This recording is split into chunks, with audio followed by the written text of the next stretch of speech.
today we're going to be talking more about Warhammer. Okay. Do you remember everything from the last? Barely. Okay.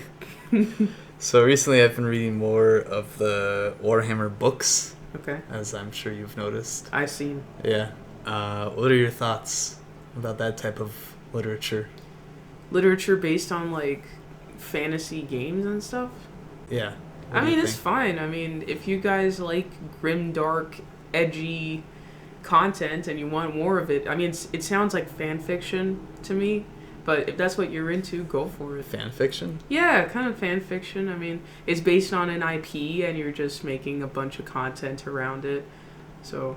But if it's made by the people who own the IP, is it fan fiction or is it just... Well, the authors are certainly fans, I'm assuming. I guess. Yeah. Yeah. Yeah. All content is fan fiction. Alright? Okay. Alright. What's just fiction then?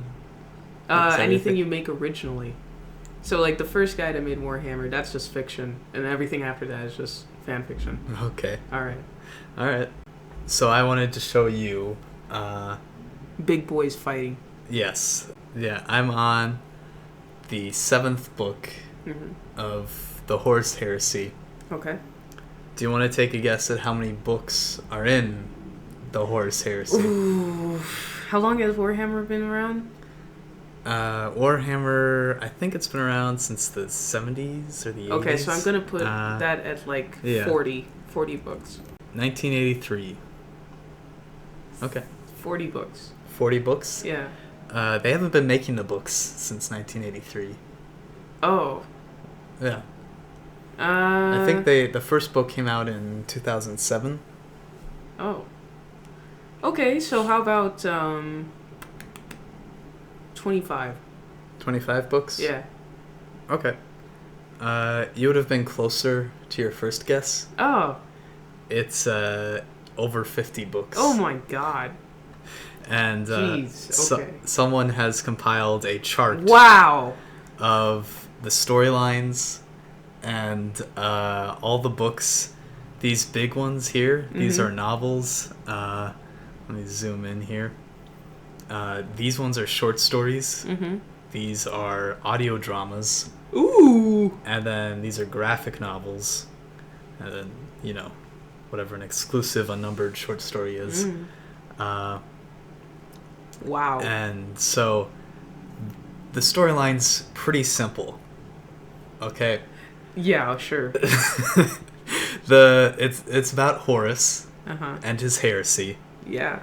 And the first book, of course, is Horus Rising by Dan Abnett. Okay. And it's about Horus Lupercal, the best Primarch who becomes the War Master and in charge of the entire military of humanity. I can see you're already yawning at how exciting... No, I'm just tired. It's been a long day. This is. It is exciting. I can't wait to learn more about roided up dudes killing each other. Yeah.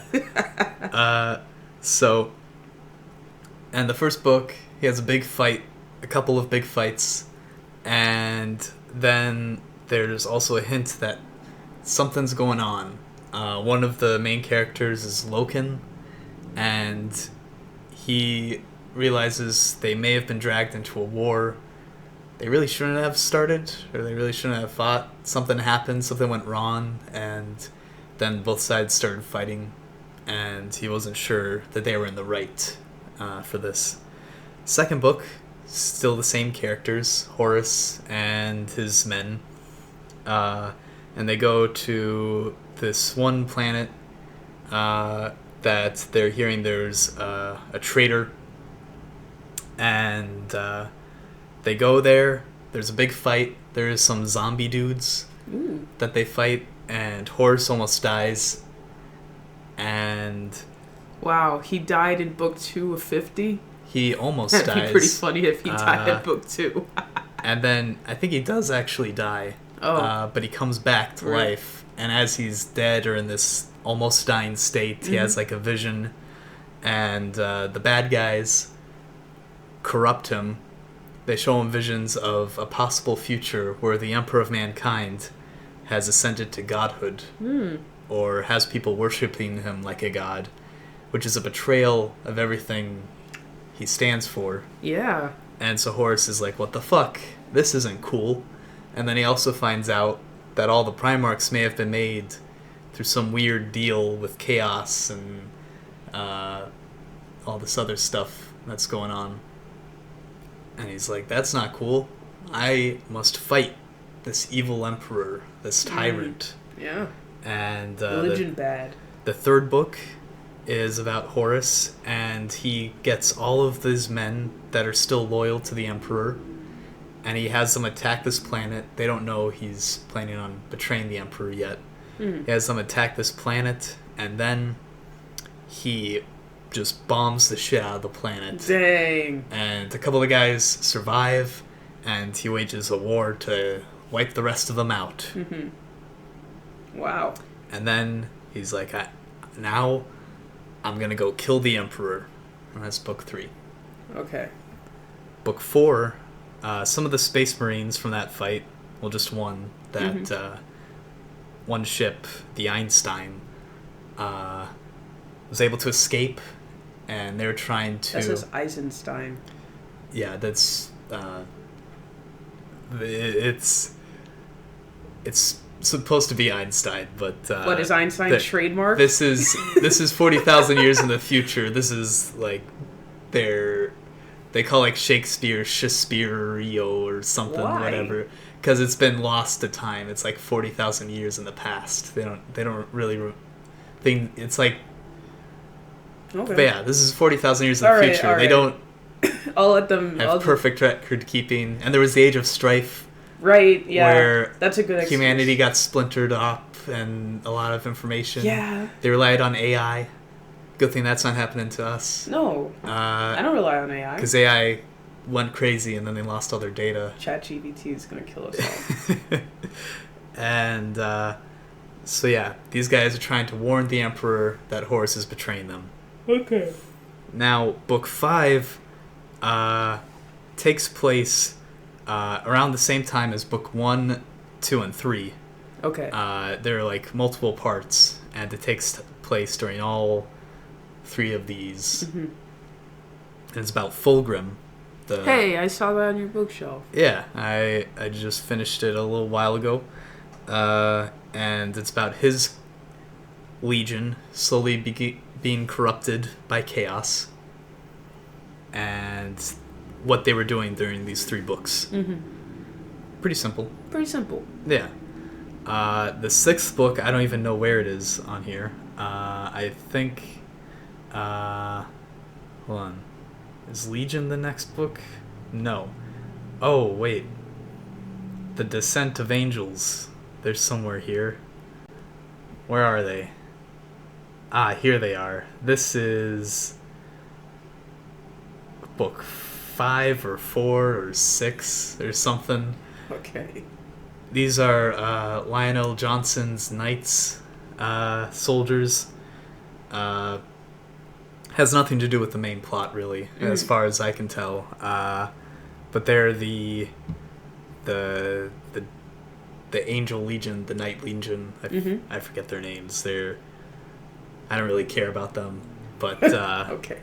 Yeah, they have a couple books here: Fallen Angels, Descent of Angels, a bunch of short stories. And then they go over to the Unremembered Empire, which is something like the 30th book.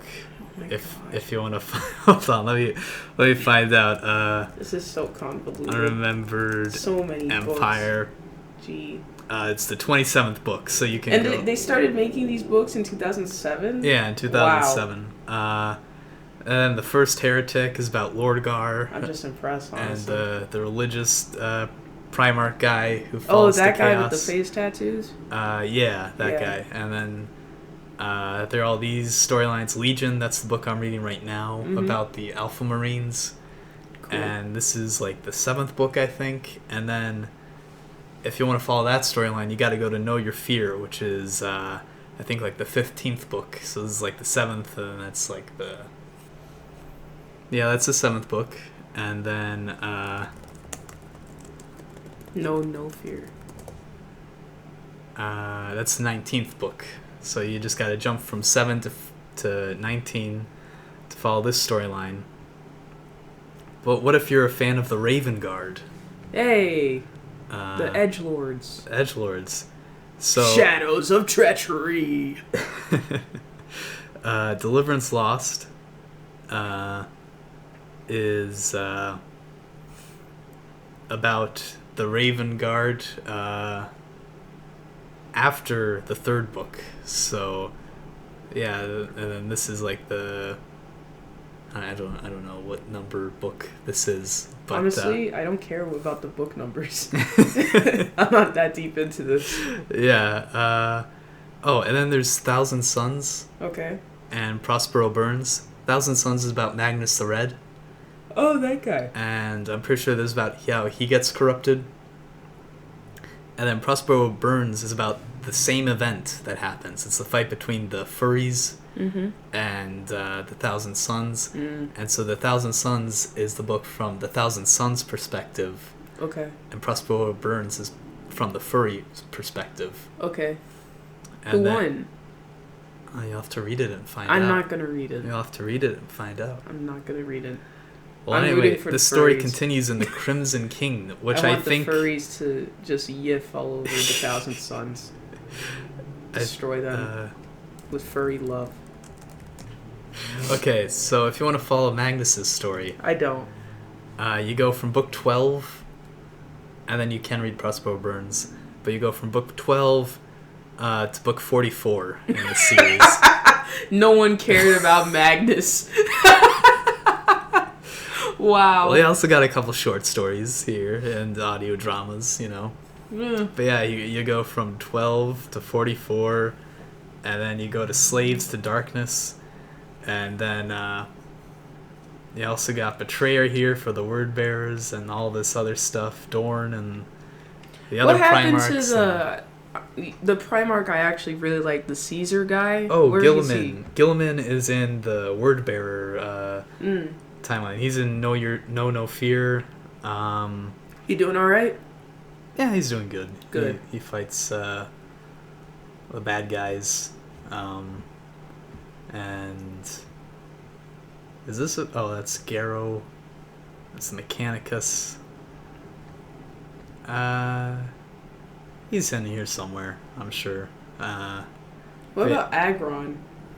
I don't like Agron because he's kind of gross looking, but like, what's he up to? Yeah, being angry. I think he isn't a main character in a lot of these. He shows up a couple in these early ones here. I think there was a book about Angron specifically, but not part of the Horus Heresy. He's somewhere in these, I'm sure. Okay. And in these anthology books up here. And man, they really did Agron's whole planet dirty. I'm still thinking about what you said. His whole people are slaves and they don't even help him out. Like, sheesh. Yeah. Poor Agron. Well, Angron became a Primarch. That was pretty cool. He became a leader of a legion. I became a general, but my people are still enslaved. Woo! Well, I don't know if they're still enslaved. They might have just... I thought you said they just left them there. Yeah, I think they did. But maybe they just killed them all. Maybe they wiped out the planet. What the hell? You're acting like that's better. I mean, they're not slaves anymore. So I guess in some twisted way it is. Okay, fine. Yeah. Okay. So this is the Horus Heresy. But so book 3 ends with Horus being like, all right, I'm going to go kill the Emperor. And then the Buried Dagger is like book 54 or something. And then it gets to the Siege of Terra, which is where he actually fights the Emperor. Wow, it took like 54 books. Now, the Siege of Terra is here are the authors for this story. Whoa, that guy on the far right in the red. Yeah. He looks like a early 2000s atheist. Well, a couple of them are. I mean, they all do, but they he all looks do. the most like it. Yeah. And I don't mean that to be mean. It's just, that's what you look like, man. Oh, and then the guy next to him in, like, that sweater. Yeah. Dude stands out the most from everyone else here. This guy looks like he belongs in, like, a British mystery novel. Yeah. Yeah. Yeah, I guess so. Yeah. I'm sure they're all very nice. Who is that guy? Chris Rape. Now that there is a British mystery novel antagonist. I think they're all British, if I'm being honest. But I know Dan Abnett might be Irish or something. Automatically making him the best one. Oh, this is Aaron Dembski Bonin. I've read some of his stuff. He's pretty good. I like Abnett too. And is Graham McNeil here? Okay, I guess not. Okay. So, Siege of Terra. Siege of Terra. It's not just one book. It's multiple books. Of course. I assumed as much. You've got book 1. Okay. Horus and them, they arrive on Terra. Is it Terra like our planet or a different Terra? Yeah, Terra's Earth. Okay. But it's been fortified by the Emperor and Rogel Dorn, the Primarch best known for building fortresses and preparing against war. Dorn's been ready. He's been building, and he's ready to fight off the heretics and the betrayers. Book 2, The Lost and the Damned. Whoa. That is a cool thing going on there. Yeah, it's Sanguinius. He's the angel Primarch. Blood angels. Dude looks so cool. Yeah. This is such a contrast. You have like this like medieval knight figure, holy figure, and then down in the trenches you have all these poor guys that those are just human beings, and you said that humans in Warhammer are just kind of expendable. Yeah. I feel bad for them. There's a lot of them. Yeah. This is probably to scale, you know. This guy's probably like regular sized guys. His feet probably go to like here. Oh, are humans just smaller? No, I'm just saying a regular human's probably like, 5-6 feet. Sanguinius, the Primarchs are like 9 or 10 feet tall or whatever. Yeah.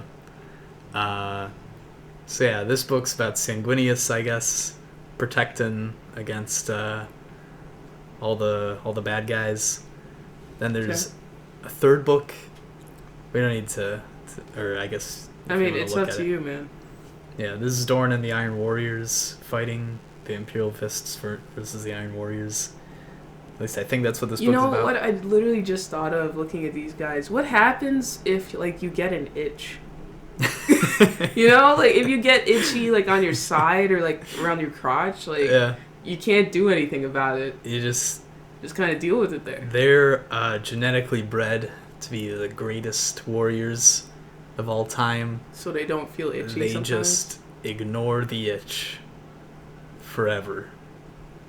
That sounds horrible.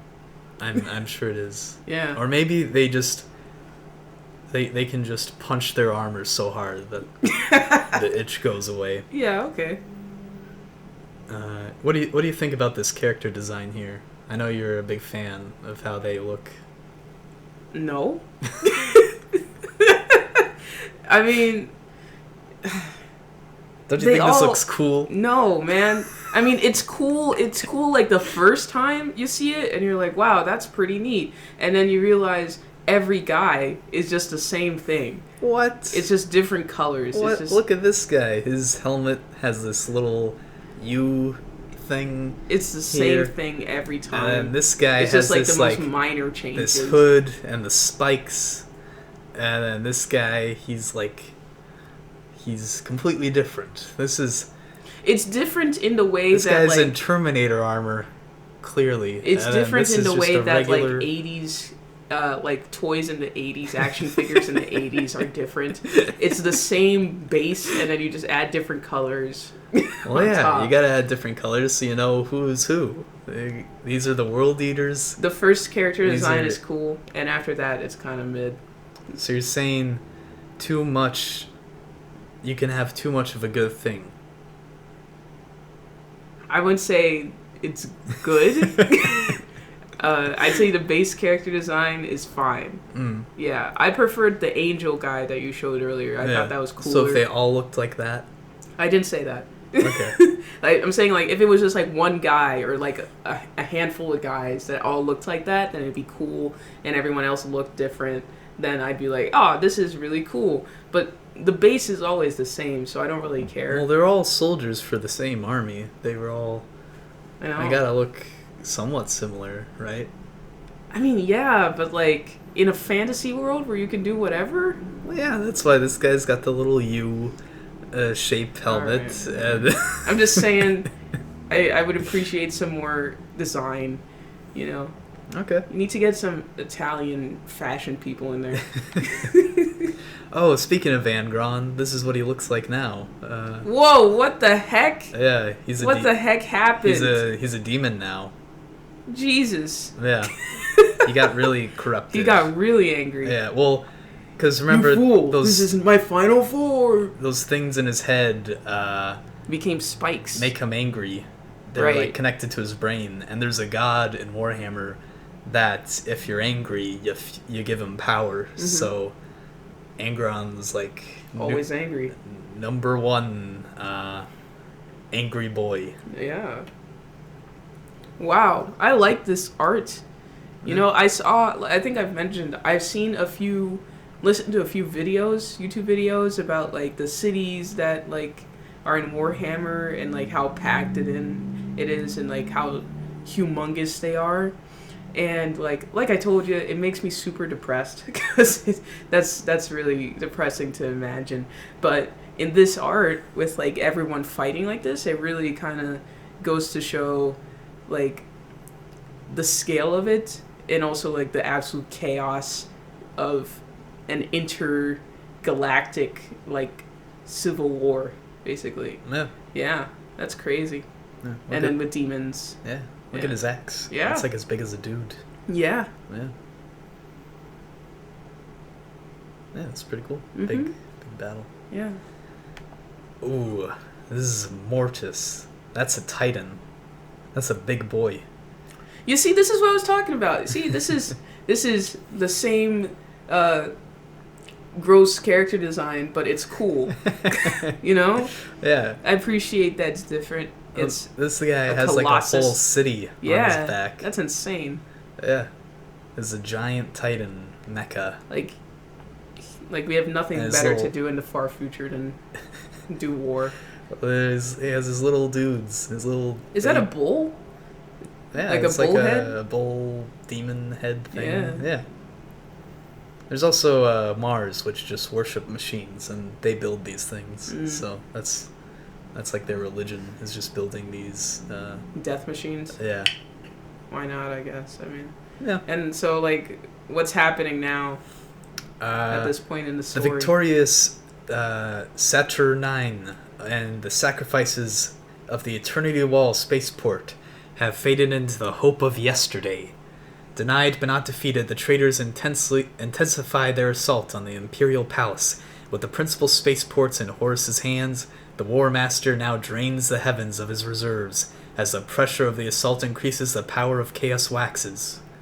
And the waking lives of the defenders are filled with despair while their dreams pull them in search of a false paradise.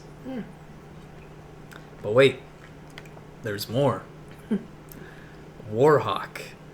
This is Mortarion, the death stinky boy. Worships the Nurgle, the god of disease and plague. And this is Jagahati Khan, the samurai Asian. Heck yeah. Khan, space marine boy. Yeah. Yeah. I think this is just about his story coming to, like, reinforce. Like I don't Like, think no one was thinking about Javasati Khan or whatever his name is. Well, I don't think he was on Terra, or he was. No, I meant like when you were Terra. going through that whole chart. Oh no, there was a whole chart. He has his own books. I just didn't really talk about him. Oh. Yeah, these gray ones here are him and his. Oh, I see. His story. Yeah, this book also is about him, I think. Yeah, he's on the cover there, fighting a demon. This weird looking dude. The more I see about Warhammer, the less I want to learn about it. I'm like, okay to hear you talk about it, that's fine, but I'm not gonna go out of my way to learn about it. It looks so depressing, you know. What? I'm not into this kind of depressing stuff. What about this is depressing? All the death and the steroid boys and and the fighting and the despair. Look at this guy. This guy's having fun. This guy right here on the stairs. Mutilated. Yeah, I'm not about that life. Alright. Oh, well, we got the Angel Boy back. Hey! Yeah. Look at that. No, go back to the other one. Okay. The other picture. Yeah. Yeah, he's making his last stand, fighting the traitors. Oh no. Do the traitors win? What? No. Of course not. Oh. That's heresy to say something like that. I'm not saying they do. I'm just asking if they... Where's the... Oh. Everything is heresy in the far future, isn't it? Yeah, pretty much. There is... I'm trying to get to the last book. There's the last book in the series, babe. There's one more book? There's finally a last book. It's called The Death and the End. Part 1. Or Volume 1. Part 8? Volume 1, well, Part it's the 8? 8th book in the Siege of Terra. But it's Part 1 of the last book in the series. Is this gonna be kind of like It's an Attack on Titan situation? The final season, Part 1, Part 2, Part 3. And it's just gonna go on and on and on. They gotta milk this cash cow. I don't blame them. Yeah. Well, let's find out. Oh, that's not an official... Oh, this is the art, I think? Yeah. So this is Angel Boy versus Horus. And this is... To think that all of this could be avoided if, like, they just talked. They just communicated. If Horus was like, look, Angel Boy, I'm worried that this might happen. Have you gotten any news about this? And Angel Boy's like, nah, man. I think you've just been tricked by some demons. And then he'd be like, oh, shit, let's go kill the demons. Problem solved. Well, to be fair to Horus, demons can be pretty convincing when they're in your head talking to you. Go see a therapist. And when you or died priest. and had a demon manipulate your head and you got visions of a future. Mm-hmm. And also, to be fair to him, he was on the other side of the galaxy, so he couldn't just like talk to the Emperor. What, they don't have cell phones? They do. They have psychers, I guess. And Oh, he couldn't have astropaths been like, and- hey, Emperor, what's up here? Well, he didn't trust the guy. He thought he might be a bad guy. I don't know. I think He's like keeping secrets. I think like before I'm gonna start a war, I would at least kind of like poke around and make sure before putting so many lives at stake. But what do I know? You know, I'm not a 40K. then you lose if you're like, hey, I might go to war if you're a bad You guy. don't say you're gonna go to war. You just go in and you're like, hey, a friend of mine. A friend of mine is worried about this. What do you think about this? And you're like, wow, that's dumb. You see? Well, what if the Emperor got suspicious and was like, "You're not War Master anymore"? Then he couldn't wage his war. He couldn't have as much power as he did. He wouldn't. Isn't he on like the other side of the galaxy though? He could just be like, just block that communication to people. They'd be like, nah, I'm still War Master. In fact, we're gonna be traitors now. You know, you I can guess still so. do that. I guess if they were gonna become traitors, they would have became traitors. Either way. Anyway, good for Horus. You know, he decided to murder a bunch of people and start a civil war because of his He had no other choice. hallucinations. I just said he could have talked. I just said that. But maybe, you know, here's the thing. What if he's shy? This is the 40K universe. Horus is an introvert. He doesn't like confrontation. He doesn't like confrontation. But he's okay with murder. Well, that's like... Shooting a gun's different from having to talk to your dad. It's ripping apart your friends and family. Yeah. Say okay. Bombing a planet is different from being like, Dad, are you disappointed in me? That's a lot harder. That is a lot harder.